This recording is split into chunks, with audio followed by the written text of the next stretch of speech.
Hey everybody, Dan Lizette here with the Podcast Digest. Thanks for listening. This is episode 142, and this week's show is brought to you once again by my friends at Podbean. They offer podcast hosting and monetization. It's the easiest way to get started podcasting. If you go to podbean.com/TPD for more information, you'll get your first month free as well. Also, this week's show, as always, brought to you by the awesome people over on Patreon, supporting the Podcast Digest and me directly for as little as $1 a month. Link in the show notes if you're interested in chipping in that way. So before we get this week's show started, a little bit of an explanation, if you will. I want to take a look back just for a second. This, as I mentioned, is episode 142 of this show. This show, for those of you new, started in September of 2014. And it's been going strong ever since. I release on Sunday mornings, as what most of you know, and only 2 weeks out of the 142 episodes have I missed a week, taken off for holiday or whatever the reason. But I've also shared at a time or two that sometimes booking is hard, right? Booking is the most difficult aspect of running a show like the Podcast Digest that's very guest-driven, interview-based. And there's also, I am sending and shooting a lot of emails all the time and trying to coordinate schedules with my guests. And it's difficult sometimes.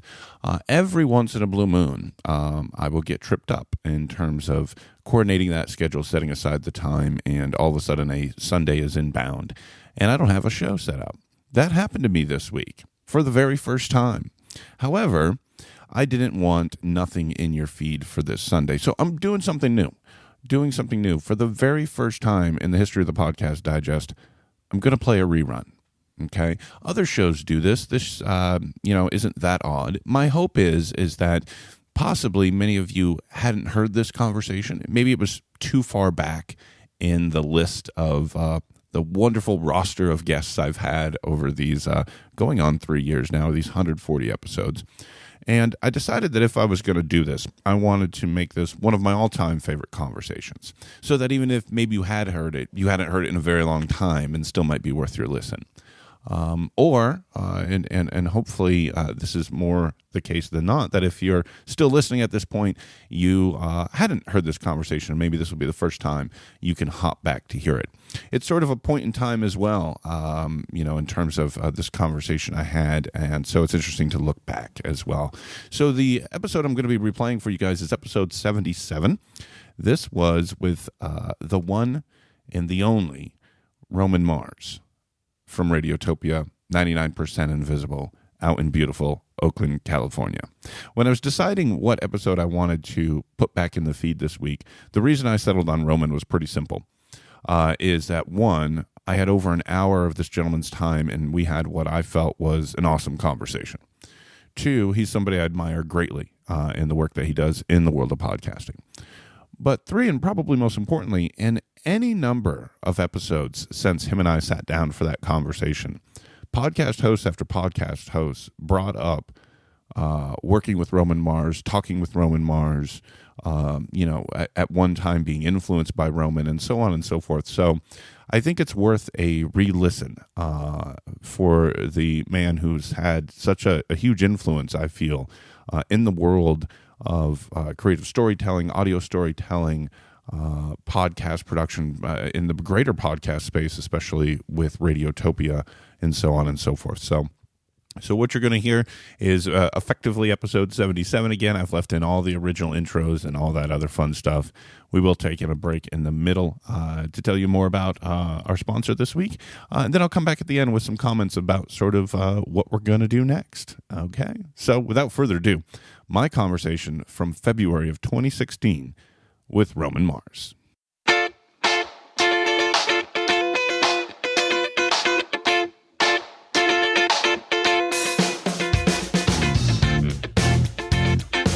Hello, folks. Welcome back to the Podcast Digest. This is episode 77, and I'm back again with another great interview with a podcaster this time that I think all of you are probably very familiar with, and I've been a huge fan of his work for a very long time. He is the host and creator of 99% Invisible and the co-founder of all of Radiotopia from PRX. Folks, it is my privilege and honor to welcome the one and only Roman Mars to the Podcast Digest. Roman, thank you very much for joining me. It was my pleasure. Thanks for having me, Dan. Well, it's really great to talk to you because, as I mentioned, I've been a fan for a very long time with a lot of the work that you've done. And I know a lot of the people listening right now probably are. And I wanted to tell folks a little bit about yourself maybe before we kind of jump into the wonderful audio work you've done and are doing.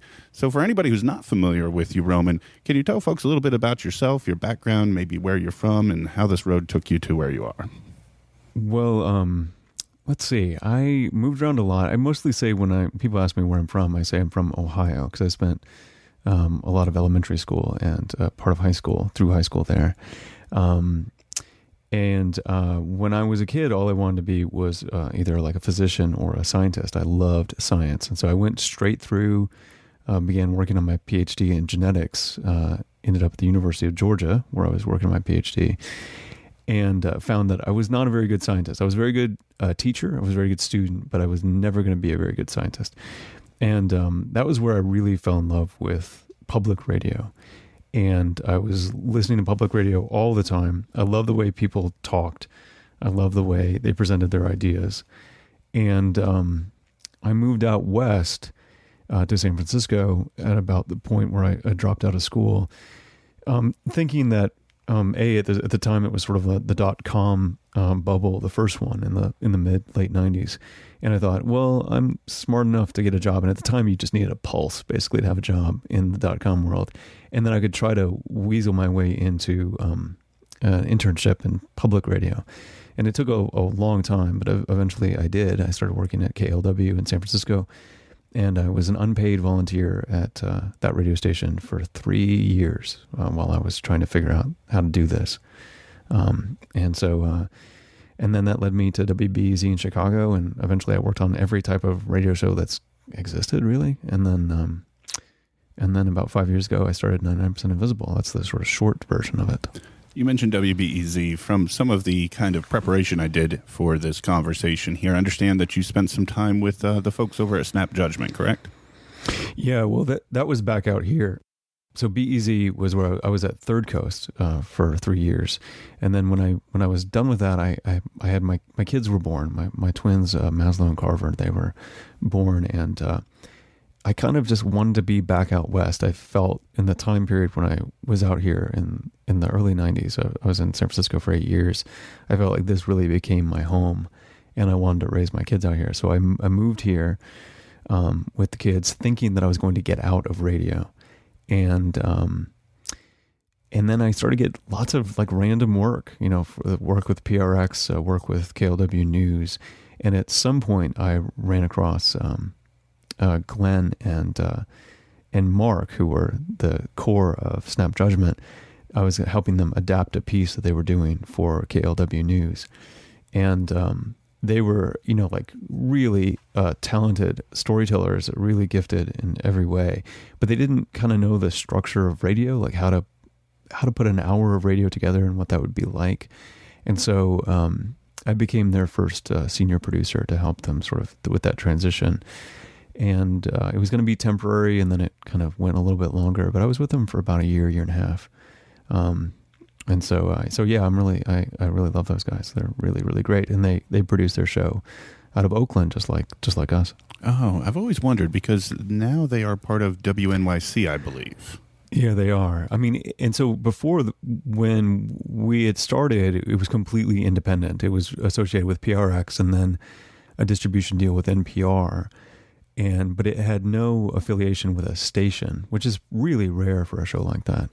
And after years of doing it on their own, they formed a relationship with WNYC, which I think is it's really smart for WNYC because that show is great. Oh yeah, absolutely. And there's a lot of great shows we're going to be talking about here.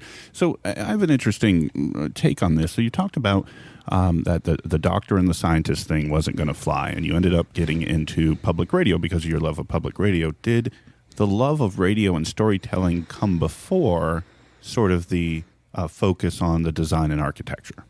Oh yeah, by far.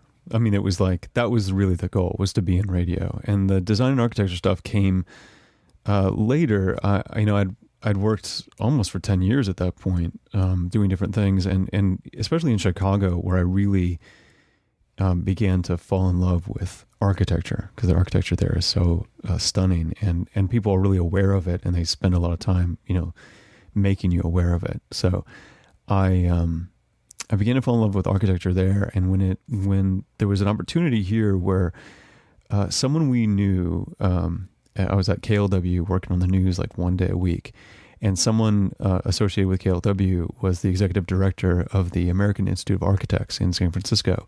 And there was this notion of putting on a kind of quick little story, like an architecture minute, about a piece of local architecture on the local edition of Morning Edition here.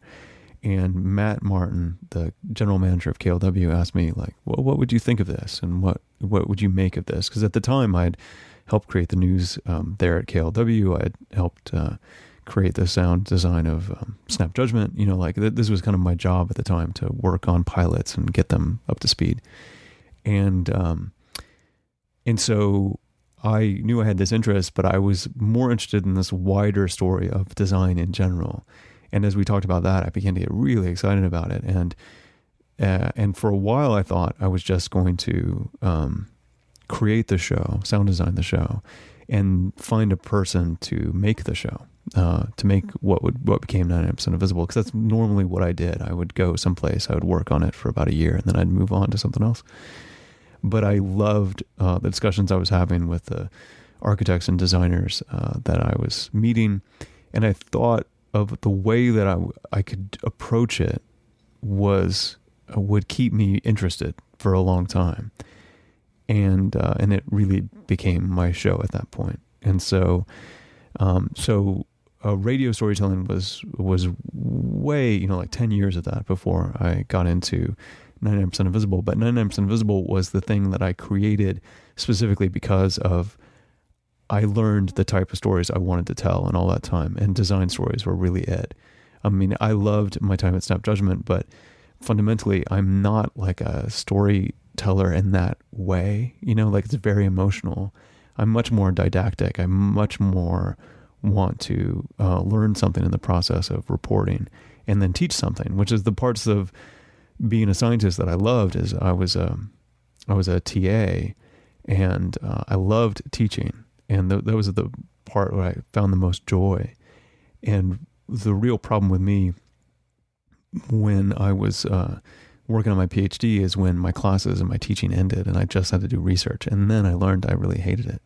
But until that point, I was super into it because teaching was I loved it. And so this is a way to learn something new, teach it to people, and move on, try, learn something else. And design is a big, broad enough concept that you can kind of make it about everything and nothing at the same time. And so we really follow stuff that interests us. And it had the type of, it was so evocative to me, the whole concept of it, even the name of it was what sort of locked it in for me. So I only discovered that 5 years ago. I never would have thought, I never got into radio to explain design to people. I just got into radio because I loved radio. In those early days, those early, the pre 99% Invisible, I heard in other interviews that you said it began as sort of almost short little 4-minute segments. Is that right? Yeah, 99% Invisible started as it was like, so the clock on Morning Edition is divided into these sections. So it fit into what the C block of Morning Edition. So local stations get the feed of Morning Edition or All Things Considered, and they know exact timings of everything, and they can drop in local programming in those spots. And so I was a drop-in of local programming. So originally it was a really strict 4.5 minute program, and that was it. And then I released it as a podcast mainly because I had friends and they were just like, well, I'm not going to listen to your show streamed off this stupid Tumblr. Just release it as a podcast. And then as it found an audience really quickly as a podcast. And so, and the first complaint was, well, it's too short. I hit play on it and it's over with almost immediately. And then because the nature of the documentaries that we make, it's I have a lot more material always than is being presented. And I was like, well, there's probably a cut before the cut that, there's like a 6-minute cut that exists before it goes down to 4:30 that I could release because that last little bit is always really painful. And it would be nice, like kind of pressure relief to like know that there was like a better version of it out in the world that I didn't have to compromise by making it so short. And so I began releasing that. And then quickly the primary product became the longer version that was the podcast version. And then I would cut it down to be 4.5 minutes. And so to this day, now I have someone else do it. Someone else on the staff at KLW does it, but we cut a version of it that's now 5.5 minutes long. It goes on broadcast, but I have very little to do with it. And we don't, it's like, I don't think of it as, the primary product anymore. Like we make the show it's supposed to be, whatever length it's supposed to be. And then somebody else makes sure that it can eventually fit inside of that block in Morning Edition. It's not something I, worry about anymore. When it was 4.5 or now 5.5 minutes, it sounds like it would be, and you sort of alluded to it, terrifically frustrating because I know that you're probably this type that really wants to put the best thing possible out to the world. Do you ever feel like it's just not doing the story justice at that length? Now, because I conceive of them as longer stories, they can be less satisfying. Occasionally, like when somebody like picks a story out of, it's not so much like the right way to do it is to not like take the whole story and condense it. The right way to do it is to sort of pick an aspect of the story and highlight that and be sure that you can tell that complete story. Right. And occasionally that happens and it's like, well, that was actually much more satisfying than the whole thing. Right. Like there's something about that the economy is really, I really value that. In the beginning, the 4.5 was a real relief because in a way with 4.5 minutes, you don't have to have a story. You can basically have an idea and an essay and a little bit of anecdotal, just like anecdotal facts. And that would be enough and it would sustain you for 4.5 minutes. That doesn't really work anymore. So, there's some value in each of the form factors. But it's definitely, like when I was only trying to make the 4.5 minute version, it was so, they were fine because that was what I was intending to make. Now that they're sometimes 20 minutes long or so, when they get down to 5.5 minutes, it's pretty hard to do it. Right. But it got to a point where we couldn't devote a lot of resources to it anymore. And so, but KLW was really, really keen on keeping them. So that's their part in this now. So let's talk about 99% Invisible in its current incarnation. You talked about in the interview that I watched online, and folks, I'll put a link to it in the show notes. It's right on YouTube. You did a talk, I guess. Was it on the Google campus? Yeah, There an interview, and in that you talked about that oftentimes you will take pictures as a potential topic inspiration. Is this something you're still doing, and if so, does it help? Do you still find that as kind of the best way to get ideas? Well, it's not necessarily the best way. It's one of the ways, and it's not so much that I do it to get ideas. I take pictures of lots of things that I see. Particularly sidewalk stamps. That's a big one for me. Flags. Anything interesting, like any interesting metal part of infrastructure. Like an interesting sewer grate or a manhole cover or something like that. I'm into those things. They help me keep my, if I'm aware, then I catalog them, and then they stay in the front of my mind, and then eventually those will become stories. It's just one of the ways that I engage with the world, and it does help. But I would say most of the stories now come from the team of us meeting, either getting pitches from the outside world, or like every week, we go through I don't know, 10 or 12 pitches. And those are where the ideas come from these days. I generate a few of them, but a lot of my job is a little different these days. Let's talk about your team. Let's talk about some of the individuals you're working with to put together this show every week. Who are they, and what do they do? So the first person I hired was a fellow named Sam Greenspan. He started as kind of an intern. He was based in D.C. He was working part-time at NPR. And then he decided he wanted to move out here, and we were able to raise enough money to pay him part-time.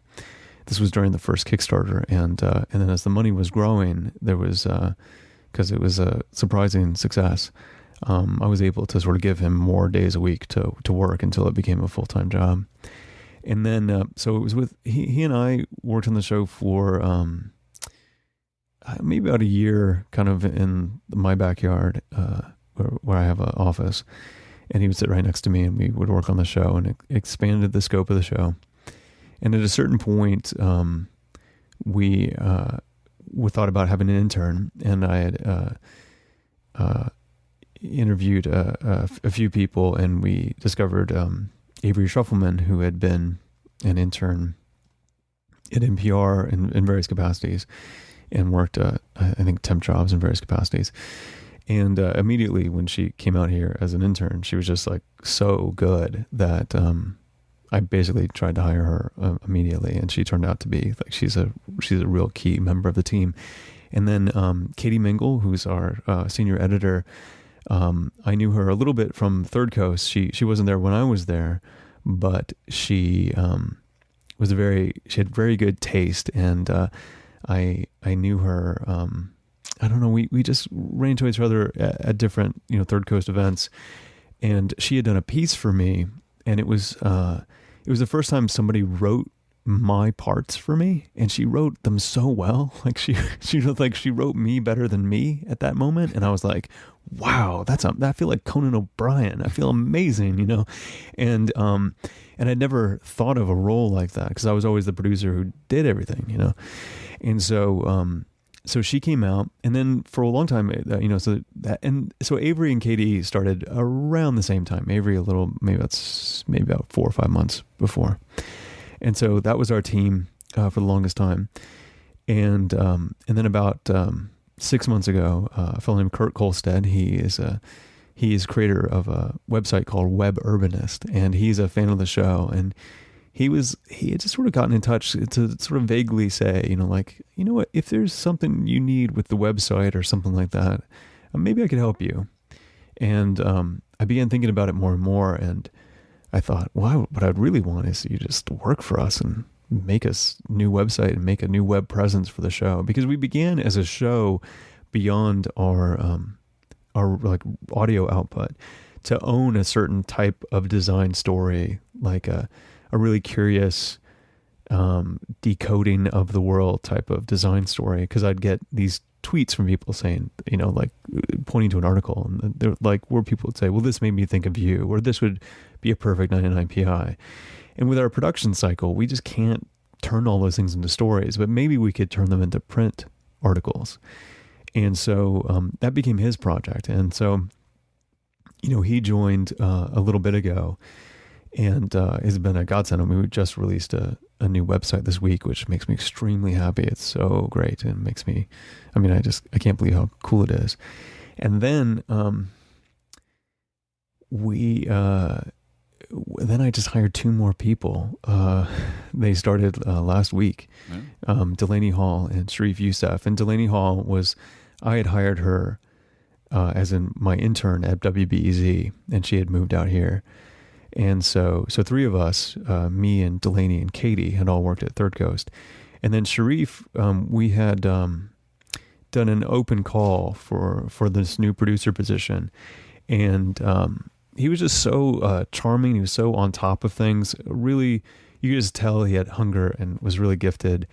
And I was not prepared to hire 2 people, but there was something about this combination of him and Delaney, which seemed kind of perfect for what we needed. Somebody with a little more seasoned who could do editorial support, and someone who was really brand new, who could do some other production support. And so so that's the whole team. And then I also have like an offsite assistant named Taryn. And so she lives in Portland. So that's like, I now have 7 employees, which is totally shocking to me.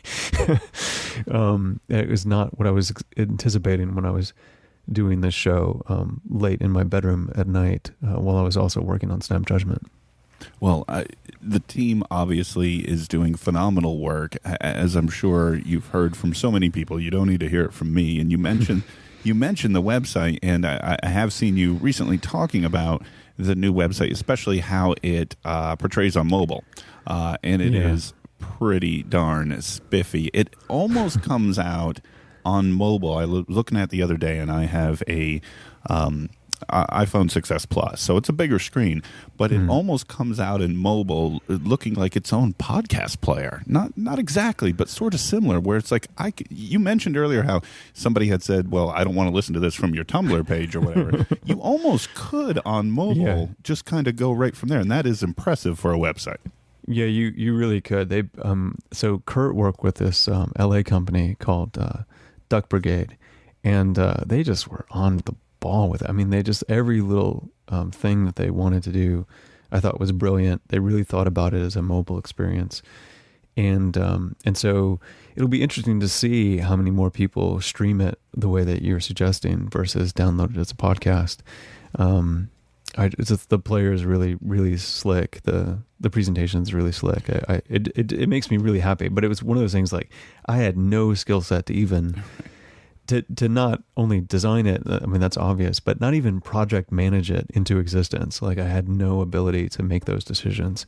And that's what Kurt brought to the table. Yeah, and I'm looking at it now on the desktop. And folks, of course, the link to the website will be in the show notes. But, I mean, you've got it on the episode tab and really on the main page as well. You've got episodes broke down into 8 main categories. You've got a playlist feature where folks could literally kind of pick and pluck what seems interesting, add to a playlist, and just hit play and let them run. I mean, it is really, really impressive. I really like what you guys have put together here. Oh, I mean, thank you. I had nothing to do with it. Yeah, what the team has put together, for sure. I mean, that's really but that's the biggest change. I mean, like, really, as a, for 15 years I've been a public radio producer, and to me, a producer is a sacred position. It's the person who gets things done, and it doesn't matter what high level or low level. It's just the person who has to get things done. And for the first time, I've been delegating these things, and other people have been taking them on who are more talented than I am. And I've been around plenty of people who are more talented than I am, but they didn't work for me. And it's really great to watch people make the show so much better. It's a different feeling. There's a different sense of pride with it all. Was the delegation hard for you? Totally. But not because of pride or anything, just because I didn't know how to turn it off, and I didn't know how to ask people to do things that I wasn't willing or qualified to do.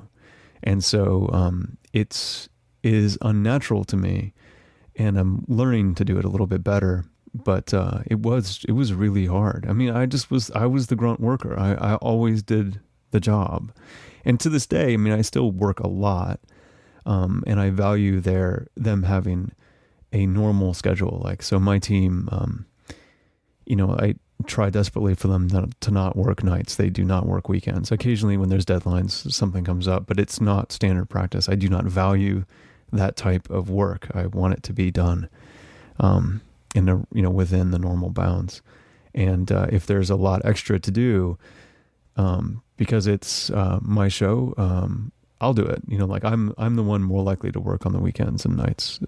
So there's part of that I feel responsible for, but the part of it where I recognize their talents and what they bring, that's no problem. And in fact, I mean, that's one of the reasons why you have an editor, and Katie is an exceptional editor. And in a way, when you hire an editor or you hire a producer, especially as the host, you're basically hiring someone to be your boss. You're hiring someone to tell you what's good and what's bad and what to take out. And And fundamentally, the reason why you put it in is because you disagree with that notion. But you rest on their good judgment, even at the time you might be conflicted about it.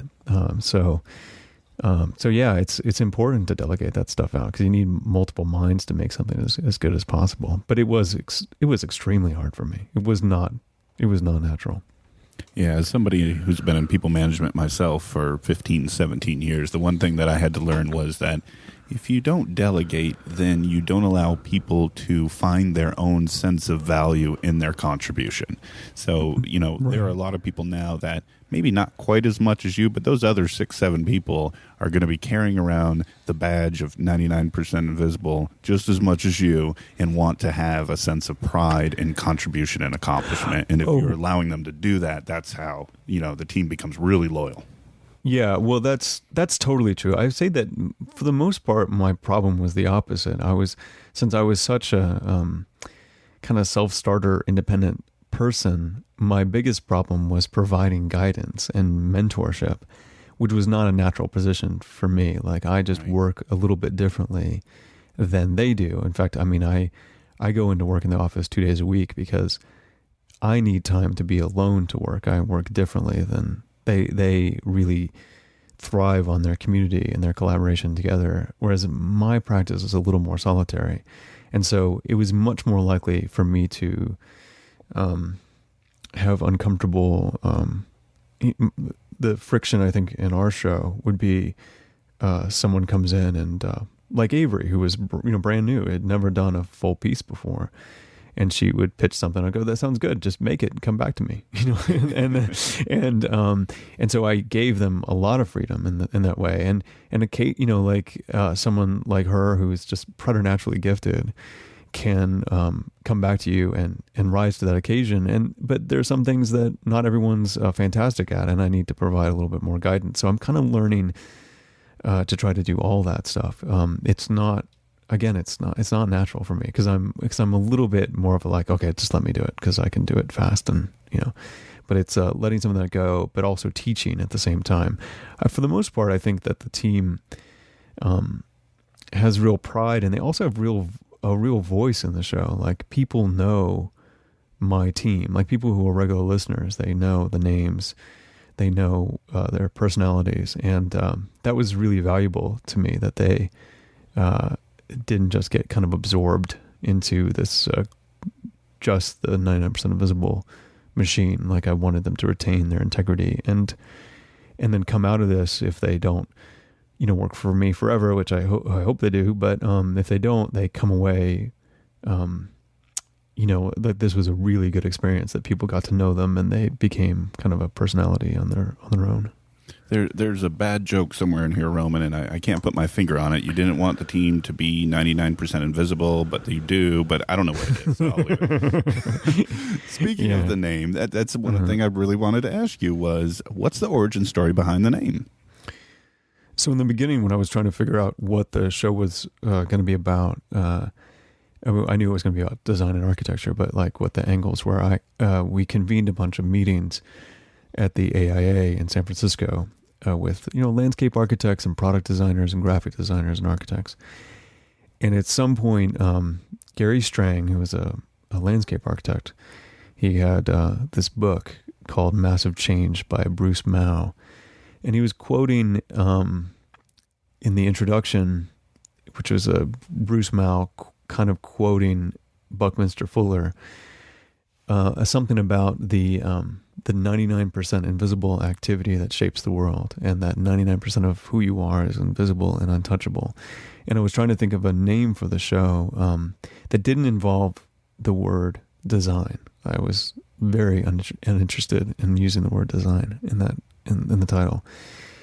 And when we all went around the room, that was the consensus, was that if they were doing their jobs right as designers, for the most part, they were 99% invisible. Like their process was invisible. Things just worked when they were designed well. And so it was so evocative to me to have this notion that even an object as big as a skyscraper, that the bulk of its mass, like the story behind it and all the intention that went into making it, was even greater. Like that thing was only 1% of what it was. That the 99% of what a skyscraper is invisible.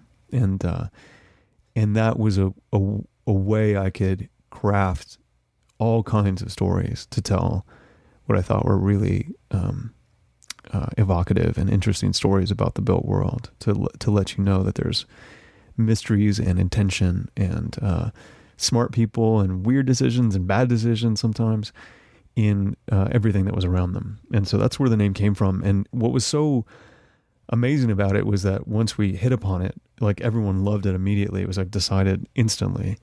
And but it was also the thing that kind of catalyzed the whole enterprise in a way, because it was really meaningful to me. And then about a year later, the Occupy movement started, and the chant of like, we are the 99% started, and we started to get really confused with people it was the show about the invisible people who like right. who are missing out on the in the capitalist world and sort of stuff like that. And but I decided to sort of tough it out, and I'm glad I did, because it was so critical to the origin story that I couldn't imagine changing it or what it was going to be about. So. Yeah, no, and I think it's a absolutely perfect name, and I'll tell you, just as one listener feedback, what I thought about it when I first started getting into the show. I don't know what it was, a year and a half ago, 2 years ago, when I heard 99% Invisible and started listening to a few episodes, it became clear, and my interpretation was, like you said, great design being almost invisible. I was thinking a lot about movies. Your set designer, your costume designer, mm-hmm. your sound designer. If they're doing their job right, you're enveloped into the movie. You're not thinking about the costume design or the set design or the sound design. That if they're doing a really great job, you don't notice that, and that means it's great. And that's one way I've always looked at it. It's totally true. That's definitely was part of it. I mean, and also it was the idea that I wanted the show to celebrate design. And you tend to only notice design when it fails. And so if we were going to talk about the 99% invisible part of design, we were going to talk about success in a different way. Right. And so, yeah, that was all part of it, which is funny. I mean, I've never explained except for in situations like this, there's never been a moment in the show where I've said, here's what the show is about. And here's what the title means. But like yourself, people totally get it. When I felt the best about the show in the very beginning was when people began sort of, they would feed the thesis back to me without me being explicit about the thesis. Like they got the show and told me what the show was about. And that was extremely gratifying. Hey folks, let me interrupt just for a quick moment. Tell you about this week's show sponsor. I am so pleased and happy that my friends at Podbean have decided to support the Podcast Digest again, and that way I can tell you about all the awesome things that they're doing. Have you not heard of Podbean?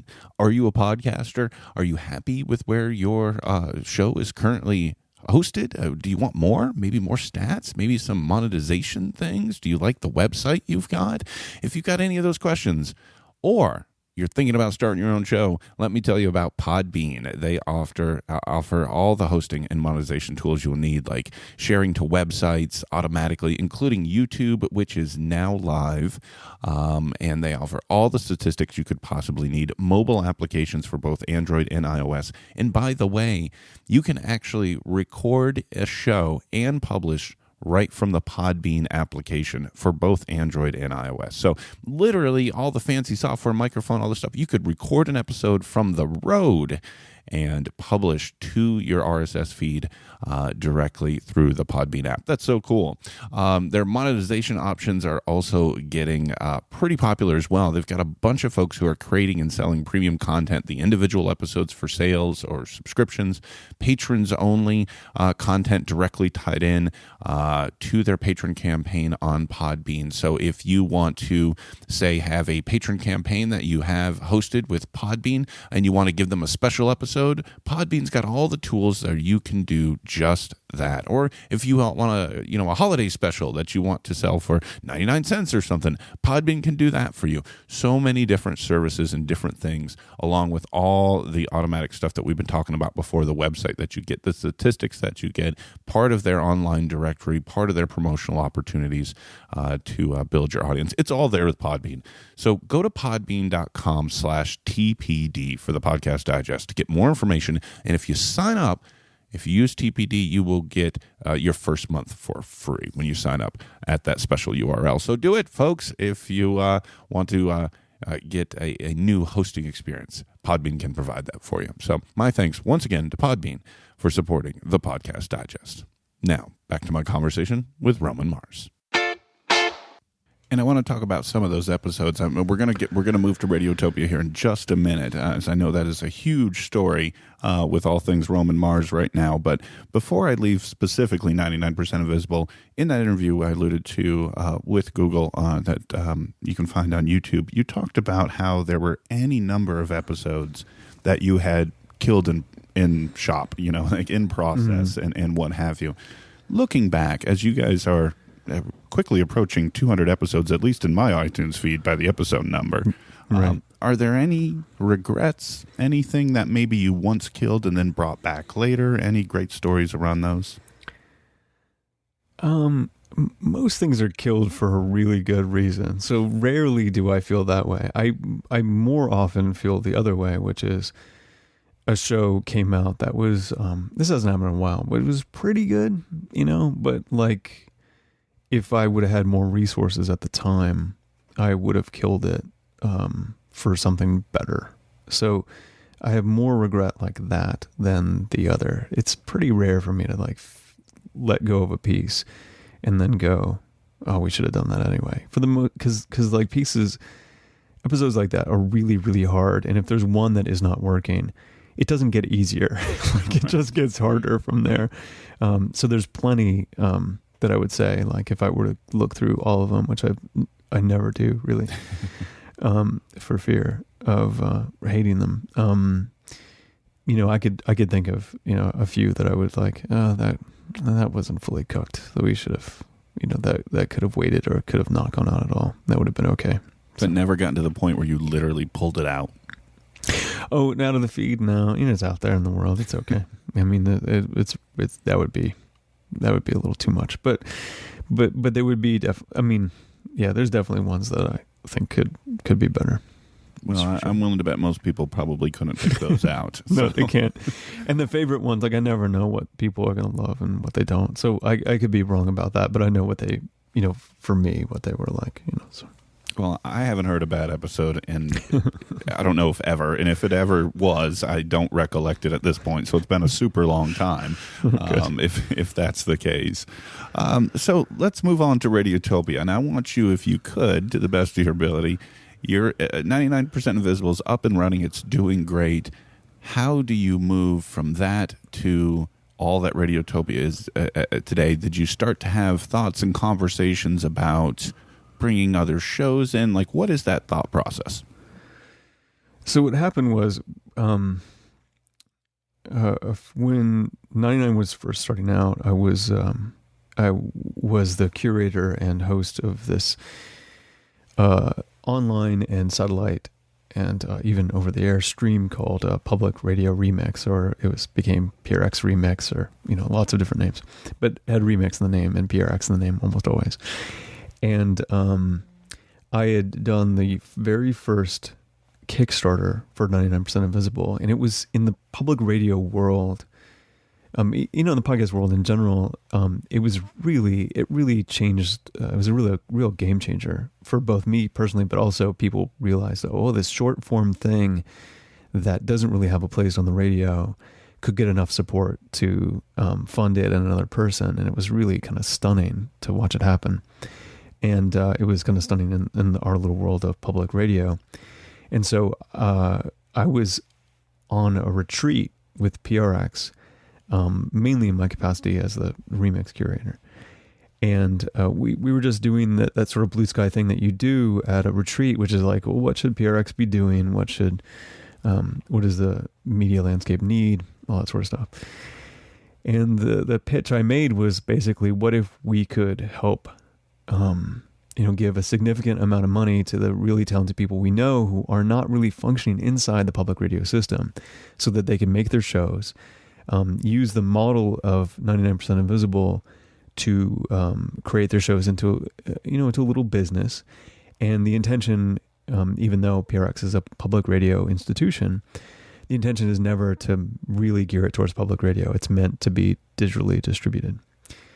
And that was the beginning of it. And we thought about, we collectively sort of got a prototype grant from the Knight Foundation to sort of help figure out if it was worth it to do. So it was money that would go to the creators, and then spin up their production capability, like know that we could help pay for them. And then as they spun up their production capability, we could help sell their ads for them.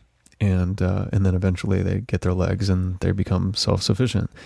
And that was the whole idea. The whole idea was, I didn't want the success of 99% Invisible to exist in a vacuum. Like, I thought that it was a new model for how really talented audio producers, mainly the ones I knew in public media, just because I knew those people, could exist. And so that was what that was all about, that collectively we could figure that stuff out together, and 99% Invisible wouldn't just exist on its own, and be only one show out there. So that's kind of how it started. And then, it was founded with sort of me and PRX, and we just started to assemble all of the people we were huge fans of, and who were in different stages. I mean, sometimes the show, Benjamin Walker's Theory of Everything was in different states of existing, and he was thinking about doing, he was doing an hour long at WFMU, but he could do more and release regularly if he did not an hour long episode for a podcast. And then there were folks like, the Kitchen Sisters and Radio Diaries, which have a really strong and important presence on NPR in the sort of legit public radio world, but their podcast was, they didn't really have a lot of control over it and didn't know like what to do with it. And so it was a little bit to make those into more like shows. And so we there was no one way to be a Radiotopia show, except for we gravitated towards sound rich narrative, story-based shows. And that's how it started. It was it wouldn't have been satisfying to me if 99% Invisible was alone in this sort of podcast revolution. So that's what Radiotopia, and that's why the name is what it is. It's sort of like we're creating a world where it's good to be a radio producer. So the Radiotopia is like our sort of over the top kind of idea of what the land of where radio producers are valued, where they can exist and thrive. Now, Radiotopia is, if I've got my information here correct, about 2 years old, or approaching 2 years old, give or take. When you were kind of getting this together in your head and thinking about making something bigger and larger than 99PI, that means being about 2 years old. Radiotopia wasn't the first collective or network or anything like that out there in the podcast space. Were there other networks or collectives that you sort of looked at as inspiration, or thought, maybe I like what they're doing in this way, and this one over here, I like how they're doing this, and maybe kind of influence sort of what you created? Well, there was nothing like a collective in the public radio world, that's for sure. Right. So it predated that, and these discussions really predated all that stuff. because these were before. I mean, because it took another year and a half before that 2-year marker, to get to the point where Radiotopia existed. I would say one of my big inspirations was Jesse Thorne, who has Maximum Fun, and he has a real presence in the public radio world on Bullseye, and also had started with a lot of sort of comedy stuff, but it's complete now. It's a really well-rounded culture and arts and comedy network. And there was something about it was also listener supported. It was a real family vibe, and I was a ongoing. I give $10 a month to Maximum Fun, which I have for I don't know, probably 4 or 5 years at this point, and so he was a big inspiration to me. He continues to be. I think he's really smart, and he tends to be the first through the wall in a lot of these ways, which it's a tough position to be in. Like he's the first person I ever knew who interviewed comedians on a podcast, like ever, like a decade ago. So he was a huge inspiration, but beyond that, there wasn't all that much. And and there was something about, like we definitely wanted to create these smaller little gems of stories and create this form factor that was similar to 99, that we kind of valued these 10 to 20 minute, maybe 30 minute pieces. It had a public radio aesthetic, maybe a little more edgy and daring, but other than Max Fun, there wasn't a whole lot we were sort of, or I personally was trying to emulate. So at launch, you guys, and I'm going to get this wrong, did you guys have 8 at launch? Oh, no, when we launched, that's going to test me. I'm going to say it was me. It was me, The Truth, Theory of Everything, Strangers, Radio Diaries, and The Kitchen Sisters, Fugitive Waves. So I'm going to say 6. Yeah, I think that's right. It's in the ballpark. And then during the first Kickstarter, we greenlit Criminal, The Heart, and The Illusionist, and Mortified came on board. And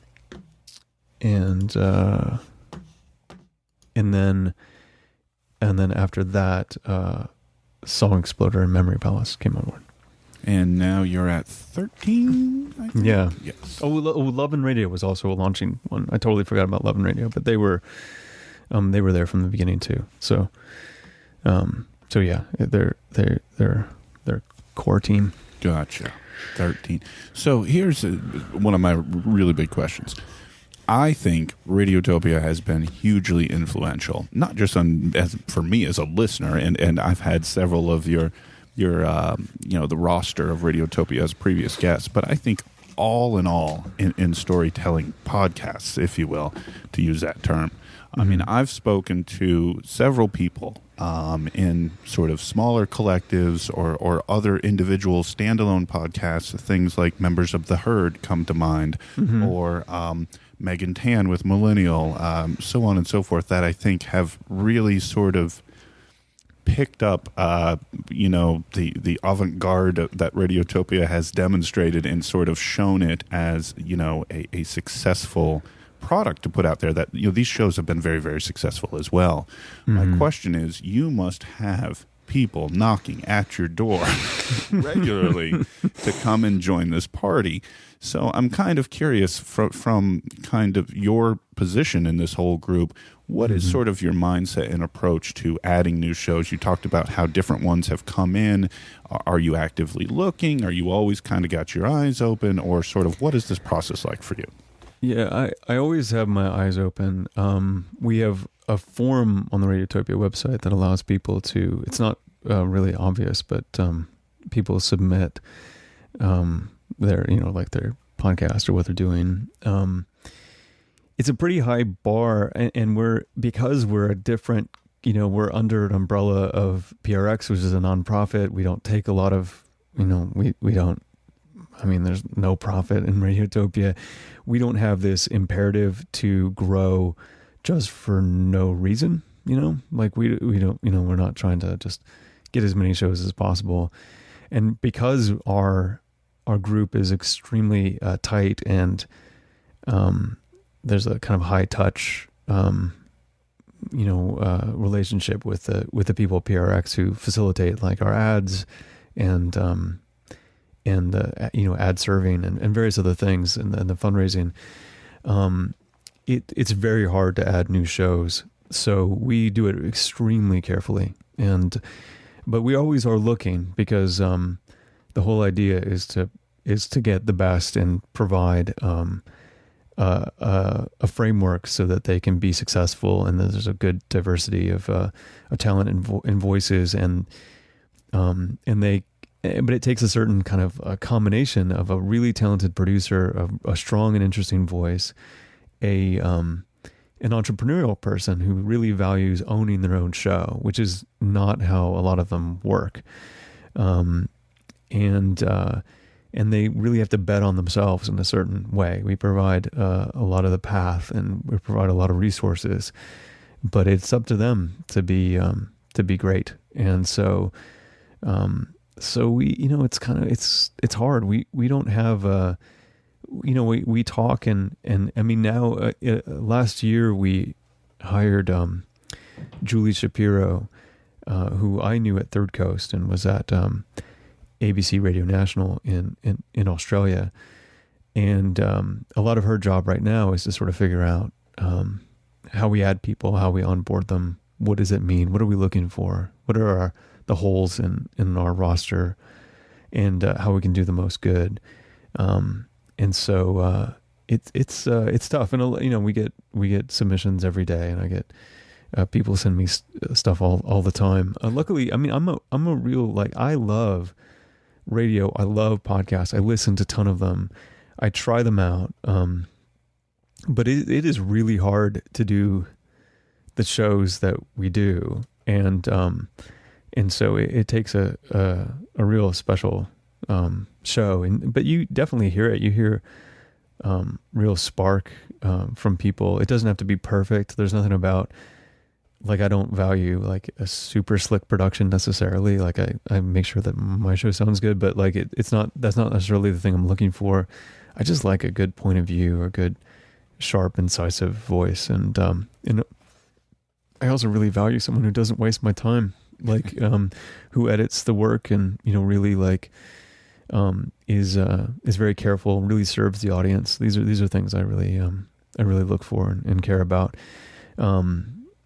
But it's really hard. We're small. We're not profit driven. So adding a person or adding a show takes away resources. It takes a lot of time, and because we're really responsible to the people that we already have in the group, it takes a real special situation to make that happen. And I want to talk a little bit about those people in the group, because I know you guys have gotten together a little bit. I've seen them on Twitter. I believe you were in London not long ago, because Helen was tweeting pictures. And I'm wondering if you could just share a little bit about these hosts and producers that you get along with, because we were talking before I hit record that it just seems like a really great group of people. I've had a very fortunate to get a chance to have these types of conversations with several of them.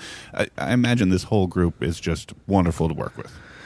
They really are. I mean, they're true friends. Like, people like Benjamin Walker is like my brother as far as I'm concerned. Like, I've known him about as long as I've been in radio, and so we're really tight. A lot of that beginning crew, and then Nick Vanderkolk I've known for over a decade, and Nate. We kind of all existed in the public radio world together. And Joe from Radio Diaries, and I worked for the Kitchen Sisters about a decade ago as well. So I've known all these people in different, because the public radio world is not very big, and so and in the public radio world is like great. I mean, the first thing I loved about working in public radio is you look to your left, you look to your right, and these are people you want to be around. They're just amazing, and so. And I knew Jonathan Mitchell from The Truth. Like, he used to live out here in the Bay Area, and and we knew Leah Tao from Strangers because she was the executive director of The Moth, and PRX had put out the Moth podcast, so I got to know her through that. So we just started to. They're all friends. They're all people that I admire. They're all people that I got to know. I got to know Helen at a South by Southwest, and I was a huge fan of her other podcast called Answer Me This. And so, like if we're, if I'm anywhere in Europe, I see Helen. It's just part of the thing. And if she's in the Bay Area, she stays at my house. So we are, so some of us are like, have more of a history and are, better friends than others, but I really respect them all. And, I really value their talent. I mean, the hard part of that type of, relationship, and because we're I think storytellers and artists first, rather than commercial broadcasters, the decisions that we make based off of what type of ads, how you want to do things, how you want to monetize, these are really personal decisions that we have to navigate with each and every show. We don't own them. They're not our employees.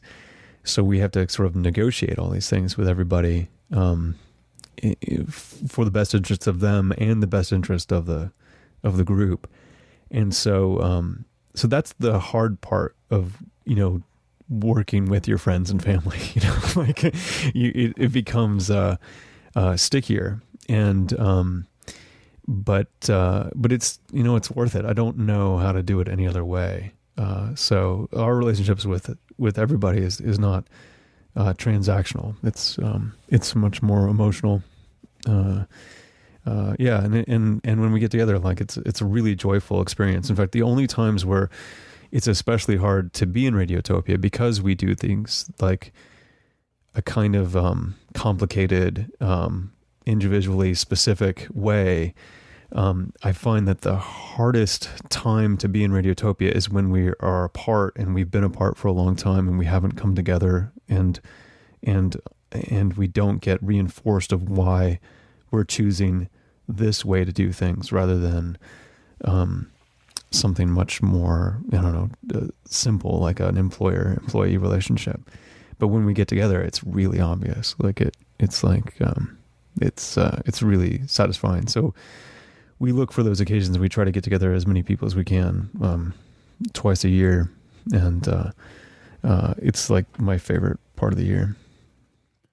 I'll tell you what, it's a brilliant roster that you've assembled, and I'm scrolling through and looking at it and thinking about all the number of times that I've literally been blown away by an episode, and so many of these shows. And I debated saying this, but I'll be honest because I've always been honest. And I want to just say, I'm not going to ask you this question because I don't think it would be fair to ask you, but I just want to say, and you can comment if you wish, if I were to pick the number one, what I consider to be the most underrated Radiotopia show, to me, it's got to be The Truth. I mean, what a phenomenal show they do. I have not had a chance to speak with Jonathan yet, and it has been, I always pop one of those new episodes to the top of my playlist. I love what they're doing in terms of the storytelling and the dramatic acting, and the one with in the classroom with the teacher and the gun and all that blew my mind. I literally took my headphones off and gave it to my wife and said, "You have to hear this." And that's amazing when a show can do that. The Truth is stunning, and it was one of those things that it kind of exemplifies why Radiotopia existed in the first place. So The Truth existed in the kind of public radio world at different companies to become a show. It never could quite figure out how to do it, where its place was going to be in the public radio ecosystem, and it was really hard for them for a long time. And it's still obviously not easy. They do a show that's exceptionally hard and expensive, and it's hard to provide everything they need to do the job. But we're doing the best we can, and they're working really, really hard. But it's one of the quintessential examples of why Radiotopia exists, because we saw what Jonathan was doing, and he was always in the mix. So like when Radiotopia first existed, it was always just the truth has got to be involved. So I totally agree with you. And it's like a thing that just, like the quality of it could put it anywhere, but it because of the news focus of public media, it didn't have it could never gain purchase in that world. And so I'm really glad there's a venue for it just to be what it is. Exactly. And that makes me extremely happy, for sure. And I don't want to, I'm not saying any of the other shows. I mean, I love them all, and so many of them are great for all their own reasons, but I just wanted to mention that because I think maybe because, like you said, it's so expensive to produce and takes so long, and, maybe they don't get the attention I think it deserves because it's several weeks between episodes or whatever the case may be. But when it comes out, it's clear why that's the case. Totally. It's totally out quickly. No, he's like a real artist. I mean, sound design artist, and this is really hard stuff. And the part of I don't know. It's one of the reasons why we have to stay small. We can't. I can put out a weekly episode now that I have so many people, but most of these shows just simply can't, and because they're just too hard. And that's a perfect example of that. It's just really, really hard to make that show, and you hear it. You really hear how much effort they put into it. And we talked about all these efforts that go into, and what I want to talk about to kind of wrap up our conversation here, Roman, is sort of that cost that goes into this. You mentioned a little bit the advertising, and I love the way all of you guys do it. It's very respectful advertising, and there's even some innovation, especially in the way some of the Helen comes to mind with the illusion with her word of the word of the day or what have you, reading the word. So I mean, there's obviously that, and most listeners are going to be familiar with that. But what they may not be quite familiar with, and I want you to talk a little bit about, is sort of, you mentioned Kickstarter at a time, but you guys have moved away with that more. And is it fair to call a membership model or something similar? Yeah, I think so. So I did 3 Kickstarters. I did 2 for 99% Invisible, and then 1 for Radiotopia there when we kind of launched. And then and Kickstarter was so important for us. Like, it made my show possible. It made everyone pay attention to it. But there's something about it's in this. Kickstarter is really about starting a new project and it having a timeline and it finishing and you completing it and fulfilling it. And we didn't, we wanted an ongoing thing and know that we had money coming in to support the things that we really cared about. And so we moved to a sustaining member drive. So instead of, donating $60 to get a t-shirt, you pledge to donate $5 a month, which is basically the equivalent. And we'd kind of know what we were in for 2016 and then maybe 2017. And the drives would be a little less intense because a 30-day Kickstarter drive, it's really, it really drains you. And you never know if you're going to build upon, what you made or not. But now we can, talk to these folks that value what we're creating at Radiotopia and the different way that we're doing things. And we can make decisions based on that. And, having membership, or I mean, kind of, I don't know what to call it, but having sort of regular donors be a part of it really allows us to make decisions like that about other aspects of the creative enterprise. Like, for example, like I listen to tons of podcasts. I don't judge them in this way, but I don't really want to do a pre-roll ad or a mid-roll ad. I have a single story. It can't really be divided. So I put all the ads at the end. That costs my show a lot of money, to do that. It's not a choice that I've, as I alluded to it in the last drive. It's my choice. It's perfectly acceptable. I can move it around if I had to. But one of the reasons why I can make choices like that and make choices based on aesthetics is because we have this base of support from these 20 to 30,000 people who give a little bit to make this whole thing greater than it ever could be without them. And this really comes from, like I come from public radio. And so I think it's worth it to pitch in to get the media that you deserve. And I think that the stuff that we make is really special, and it deserves a certain amount of support. And luckily other people agree. And I think again, as I was sort of talking about with sort of the Radiotopia stable of shows, I think your approach is also influential. The first time your name, or one of the times I know for sure your name has been brought up on my show before, was back in September of last year, episode 56. And I know he's had conversations with you over the years and talk with him. Aaron Mahnke of Lore cites you as a big influence, and also you can see with Lore, he has his ads as a post-roll. It's at the end, and a lot of what he's doing, I can see a lot of Roman Mars kind of flowing through his work, if you will. Well, I mean, it's super flattering. I'm glad he's found so much success. I know we connect a little bit on Twitter. I don't know him personally, but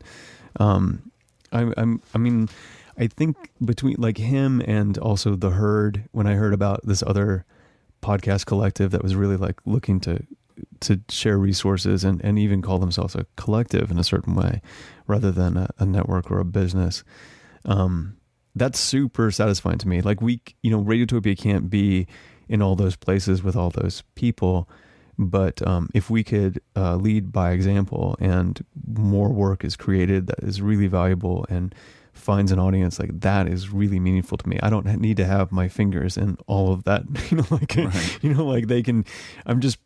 I'm proud that we've had I think that we've been a good force in the world, and I'm proud of it. And I'm glad that like I don't have to raise money for them because they can do it on their own. Like they're perfectly capable, and especially Aaron, he's totally proved that. He's like a really successful Patreon and stuff like that. And now he's speaking of podcast movement this coming year. I just saw. Yeah, that's great, and he'll have a lot of really good lessons because he really took it outside on his own, and I totally respect and value that. I think one of the there's a little bit of a land grab now where we're trying to figure out like who goes where and what network does somebody want to join and stuff like that. I think that there's a lot of value in not joining anything. And I say this as a person who has one of these that would like, really good people to join, but it's important to like control what you're making. And I think that's the biggest lesson of Radiotopia and 99% Invisible is like control your work, own your work, and bet on yourself. And you could do really amazing things if you choose that path. I want to end with just one quick question. I know you're not a quote unquote designer yourself. You mentioned in previous conversations that you're what was it, consumer of design. Well, like I'm a kind of appreciator, professional appreciator. Yeah. I wanted to ask this question because one, I think you might be listening at some point. My son is a high school senior and he is a graphic designer. That's what he wants to go to school for. If you had a bit of advice to give a young budding designer, what would be kind of a tenet or two that they should keep in mind for their work? I would keep in mind that I think that the story of design is more important than the aesthetics of design. So what I've learned in covering this as a subject is that think of the designer as a problem solver. Even a graphic designer who's trying to make something beautiful, fundamentally they're trying to solve a problem. So be aware of what those problems are that need to be solved. Work with good people that bring that, want you to solve them in good ways. And also be prepared to tell the story of the thing that you made, because people can be seduced and fall in love with a story in a different way than they react to something that is just presented beautifully. And you can sort of get people to love I don't want to say like an ugly thing, but basically an ugly thing if you tell them why it is the way it is in a certain way. And so that is my fundamental lesson of design, is that is that the story of design is like the real universal language of design is a story rather than aesthetics. That's excellent. That's excellent. Roman, thank you very much for joining me on this episode of the Podcast Digest. It's really been a privilege to talk to you. Oh, my pleasure. Thank you so much. I've really enjoyed it. If you would like, take a minute, tell everybody where they can follow you and the show and Radiotopia on Twitter, the social networks, anything like that. Sure. I'm on Twitter at Roman Mars. We also have a Twitter for the show that's at 99pi.org. And or not .org, it's just 99pi.org. And then the show is at 99pi.org. And then radiotopia.fm to subscribe to all the different Radiotopia shows. I mean, every one of them is worth your time. And then my partner with Radiotopia is prx.org, and they do amazing things in the public radio world. In addition to distributing like This American Life and stuff like that. Like they do lots of big things besides this. And they're always good to check in with because they're always on the vanguard. Oh, and folks, I'm going to have links to all of that in the show notes. And in fact, a link to something else. I had so many things I wanted to talk to you about, Roman. I didn't even get into your TED Talk, which is amazing. We've talked this long, and I didn't bring that up. But I want to be respectful of your time. But folks, I will put a link into the show notes for Roman's TED Talk, which is amazing. I told my son about it, budding designer. I said, It's like a podcast delivered live on stage. Yeah. I said, you got to watch this. So go check that out as well, folks. That is something that is amazing as well. So, many great things that you're doing, Roman. Again, thank you very much for your time. I really appreciate it. Thank you so much. And there you have it, folks. Episode 142. Flashback, as I'm calling it. Flashback episode with my conversation from February of 2016, back on episode 77 if you want to hear the original broadcast. But what'd you guys think? If you enjoyed it, tell a friend. Let folks know using hashtag TPD on all the socials. Follow the Podcast Digest and me at Pod Digest on Twitter. Really appreciate it. And I wanted to ask all of you listening right now a question. Because I figure if you're listening right now, you are one of the folks who really enjoy what I do. So it's your input I really want to hear. So I'm asking for you to hit me up on Twitter at PodDigest or shoot me an email, thepodcastdigest@gmail.com. You see what we did this week, right? For the very first time, I'm replaying a previous episode. That said, it's one of my favorites, so I hope folks enjoyed it. But it was because of the scheduling difficulty. I ran up against a wall. And I've sensed that happening a little bit more lately. And in addition, there are some things going on outside of the world of the Podcast Digest with me personally, with my employment situation and with some other special projects I'm working on that have led me to start to wonder if I can keep this thing going every single Sunday morning. But don't panic. I'm not going anywhere. I'm not going to retire the show or anything like that. But there may be more of these Sundays where I have some publishing concerns. So what I want to hear from you is, what would you like to see me do? Should I potentially back away to an every other week schedule? Should I continue on my every Sunday schedule, but if I've got nothing new, do what I did with this episode, maybe do some new intros and outros and republish a classic conversation from the Podcast Digest archives?